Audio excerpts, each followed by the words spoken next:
Streaming promised cheap, simple access to everything. Today, the average American family pays $278.50 a month, faces $23 Netflix bills, and discovers favorites like Westworld deleted overnight. Why did streaming turn into a rigged game, and why has piracy roared back with better options than ever? The real scam runs deeper than you have been told. Unraveling it exposes what they do not want you to see next. Netflix's monthly price tag now stretches to $22.99 for its premium plan, a far cry from the $8.99 days when everything seemed bundled under one roof.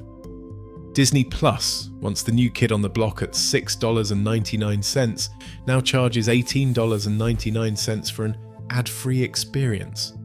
HBO Max, Apple TV Plus and Paramount Plus have each hiked rates in steady waves, with even the so-called cheapest ad-supported plans creeping up. The result is families cobbling together 6 or more subscriptions just to keep up with their favourite shows, paying for Peacock to watch The Office, Max for Game of Thrones, Disney for Marvel and Netflix for Stranger Things. By the time monthly bills are tallied, many households find themselves paying more than $100, sometimes double or triple that depending on bundles and add-ons, before streaming a single episode. What was sold as a cheaper, simpler alternative to cable has quietly become an expensive, fragmented maze, with the average American family now facing annual streaming costs that rival a mortgage payment. Netflix once encouraged password sharing, even tweeting in 2017 that love is sharing a password. That promise vanished in 2023. Suddenly, subscribers faced a $7.99 a month charge for every extra user outside their household. The crackdown rolled out across the US by summer, and within months, other platforms followed. Families who had built routines around sharing, parents keeping kids connected after divorce, siblings splitting costs, students watching from college, found themselves locked out or forced to pay up. For some, it meant a college student blocked from their family account by campus Wi-Fi, or a grandmother recovering in a hospital hit with a surprise charge just to keep her favourite shows. Netflix called it a move to recover lost revenue after shedding 1 million subscribers, but for millions, it felt like a betrayal. A practice once celebrated as part of streaming's convenience now came with a bill and a warning. The message was clear: sharing was not love anymore. The trust that fueled streaming's rise had been quietly broken. Westworld cost Warner Bros. Discovery nearly $10 million per episode, but that did not stop executives from pulling the entire series from Max in a single sweep. It was not about ratings or making space for new hits. Under a strategy called content impairment, shows are deleted, not because viewers do not want them, but because removing them triggers a tax write-off and ends residual payments to actors and writers. In 2022 and 2023, Warner Bros. Discovery quietly erased more than 80 titles in a single day, including fan favourites and entire Cartoon Network lineups, all to cut ongoing costs and claim immediate financial benefits. Disney and other studios followed, making entire seasons vanish overnight. For subscribers, the promise of a stable digital library collapsed. Series purchased outright, sometimes at premium prices, could disappear without warning or refund. The illusion of ownership faded as users realized their digital collections could be wiped out at any time, all while studios pocketed tax breaks and sidestepped paying creators. The message was clear: in streaming, nothing is permanent except the bottom line.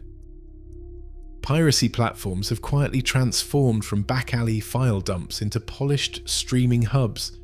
Sites like YTS and 13337X now offer interfaces that mimic Netflix down to the search bar and the autoplay queue. The difference is no logins, no regional blocks, no sudden disappearances.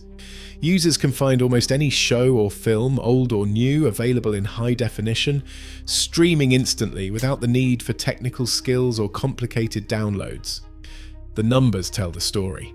In 2020, piracy sites logged 130 billion visits. By 2024, that figure soared to over 216 billion, with 96% of TV and film piracy happening through streaming rather than downloads. The appeal is not just about cost, it is about convenience. Piracy sites load quickly, work on any device, and rarely interrupt with ads. Libraries stay complete regardless of studio licensing battles or surprise purges. For users frustrated by vanishing favourites and rising bills, these platforms feel like a permanent library where nothing is ever erased. Behavioural studies show that ease of use and reliable access drive migration as much as price.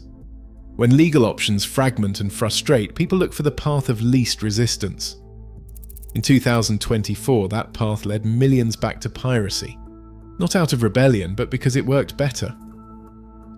Streaming's broken promises have left more than just angry customers. They have triggered a crisis that is rattling the industry from the top down. Piracy, once considered a relic of the past, now siphons off as much as $75 billion each year worldwide, with projections climbing to $125 billion by 2028. In the United States alone, annual losses from digital video piracy are estimated between $29 billion and $71 billion. The damage is not limited to corporate profits. Studios and platforms are shedding jobs, with tens of thousands of American workers cut each year as subscriber churn and plummeting retention threaten entire divisions. Younger viewers are leading the exodus. 76% of Gen Z admit to pirating content, often while still paying for at least one subscription. In Sweden, a quarter of the population pirates regularly. India reports more than half its internet users accessing unlicensed streams, and rates reach nearly 70% in Vietnam and the Philippines. In the United States, 1 in 3 users confesses to piracy, an admission that would have been unthinkable a decade ago. Law enforcement has scrambled to keep up. The Jetflix case stands out. 5 men convicted for running a streaming site with more than 183,000 pirated episodes, causing $37.5 million in damages. Europol's 2025 operation dismantled a $55 million IPTV network. But these victories are rare. As losses mount and enforcement lags, executives and regulators face a stark reality. The old playbook no longer works. Subscribers are not asking for miracles. They want a fair price that does not balloon year after year. Surveys show nearly 3 out of 4 viewers would stick with streaming if costs stayed reasonable and catalogues stayed stable. Ownership matters too. When people pay for a show or movie, they expect it to stay in their library, not vanish without warning or refund. Stability is just as important as selection. The revolving door of disappearing titles has left families wary of investing in digital collections. People want to know that the series they start today will still be there tomorrow, and that their money actually secures access. For many, the solution is simple.